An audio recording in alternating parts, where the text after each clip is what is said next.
100 రోజుల్లో కొత్త పారిశ్రామిక విధానం తీసుకొస్తామని ఐటీ శాఖ మంత్రి లోకేష్ ప్రకటించారు. విశాఖలో నిర్వహించిన సిఐఐ ఇన్ఫ్రాస్ట్రక్చర్ సదస్సులో పాల్గొన్న ఆయన పారిశ్రామికవేత్తలకు ఏపీపై మళ్లీ నమ్మకం కల్పించేందుకు ఆర్థికాభివృద్ధి మండలిని పునరుద్ధరిస్తున్నట్లు వెల్లడించారు. అదే సమయంలో విశాఖ ఉక్కు ప్రైవేటీకరణ ప్రసక్తే లేదని తేల్చి చెప్పారు. కేంద్రంతో మాట్లాడాకే తిరుపతి లడ్డూ వ్యవహారంలో సిట్ ఏర్పాటు చేసినట్లు తెలిపారు.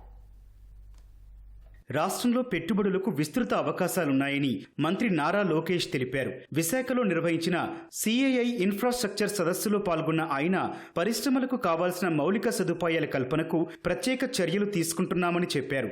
గ్రీన్ ఎనర్జీ విషయంలో రాష్ట్రంలో మంచి విధానం అందుబాటులోకి తెచ్చామన్నారు. అన్ని జిల్లాల్లో పరిశ్రమలకు అనువైన వాతావరణం ఉందన్నారు. విశాఖ రీజియన్లో మౌలిక సదుపాయాల కల్పనకు ప్రభుత్వం పెద్దపీట వేస్తోందని పేర్కొన్నారు. విశాఖను ఐటీ ఎలక్ట్రానిక్స్ హబ్గా తీర్చిదిద్దుతున్నట్లు వెల్లడించారు. This is going to be the hub for IT as far as Andhra Pradesh is concerned. We will make this not the destination in India but in the world for data centers and AI. And with that vision, we are working. We are working on airport connectivity where all the districts. Ease of doing business is of the past. What Mr. Naidu is now talking about is speed of doing business, cost of doing business. No, all of you know it's been just over 100 days since the new government here formed in Andhra Pradesh. And our first promise out of the 6 promises we made to the public is to create 20 lakh jobs. So the single agenda with which your government is going to work is on creating jobs. So who creates more number of jobs will get the greater red carpet. Request all of you to look at Andhra Pradesh from that perspective.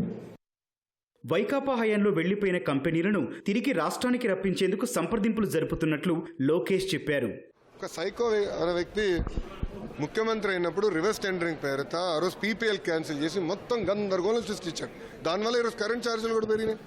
పారిశ్రామికవేత్తలు కూడా ఇబ్బంది పడ్డారు. Lulu group లాంటి వ్యక్తులు ఇంకా ఆంధ్ర రాష్ట్రానికి వైపు వచ్చేదానికి కొంచెం ఆలోచిస్తున్నారు, భయపడుతున్నారు. ఎందుకంటే పొరపాటు మళ్ళీ అతను వస్తే ఏంటని. First of all economic development బోర్డుని రివైవ్ చేస్తున్నాం. మళ్ళీ ఇండస్ట్రీని తీసుకెళ్లి జీఏడీలో పెట్టాం. సో రాబోయే 100 రోజుల్లో ఫస్ట్ 100 days ఉన్నది సెట్ చేసి రాబోయే 100 రోజుల్లో పాలసీ, ఐటీ పాలసీ అంటే ఒక ఐటీ పాలసీ, జీసీసీ పాలసీ లాంటి అన్నీ తీసుకొచ్చి మేము ప్రజల ముందర పెడతాం, పారిశ్రామికవేత్తల ముందర పెడతాం, రోడ్ షోలు చేస్తాం. అండ్ రాబోయే 100 రోజుల్లో పెద్ద ఎత్తున ఐటీ సంబంధించిన పెట్టుబడులు తీసుకురాని లక్ష్యంతో మేము పని. విశాఖ ఉక్కు ప్రైవేటీకరణ జరగదన్న లోకేష్ వైకాపా అనవసర రాజకీయం చేస్తోందని దుయ్యబట్టారు. స్టీల్ ప్లాంట్ పరిరక్షణకు సీఎంతో పాటు ఎంపీలంతా కేంద్రంతో చర్చలు జరుపుతున్నారని గుర్తు చేశారు.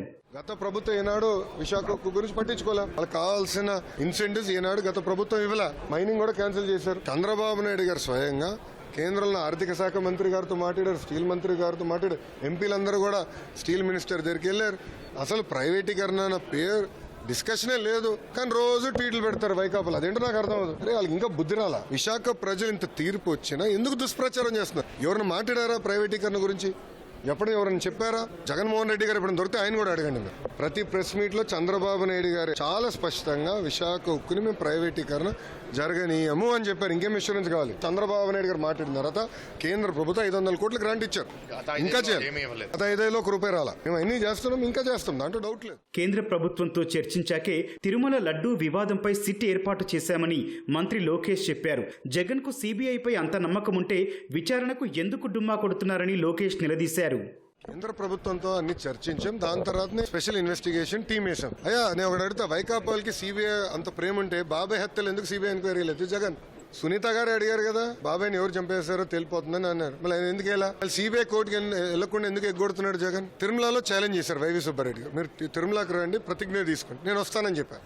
నేను దాని తర్వాత తిరుపతికి వెళ్ళా, నేను ఛాలెంజ్ చేసి ఇక్కడ 24 గంటలు ఉంటాను సార్, మీరు రండి, నేను ఇక్కడ ఉన్నా ఛాలెంజ్ చేస్తాను. మళ్ళీ ఎందుకు రాలేదు వాళ్ళు? KMF కి టెండర్ అలా మార్కెట్లో X నెయ్యి ఉంటే దానికన్నా దాదాపు 40% తక్కువ ధరతో ఒక నెయ్యి సప్లై చేశాను. దాని అర్థం ఏంటండి? గతంలో 250 కోట్ల టర్న్ ఓవర్ మినిమం ఉంటేనే నెయ్యి సప్లై చేయాలన్నారు. అది 150 కోట్లు చేసింది ఎవరు? వాళ్ళ చైర్పర్సనే కదా తగ్గించింది. ఇవన్నీ తగ్గించారు కనుక నాణ్యత లేకుండా పోయింది.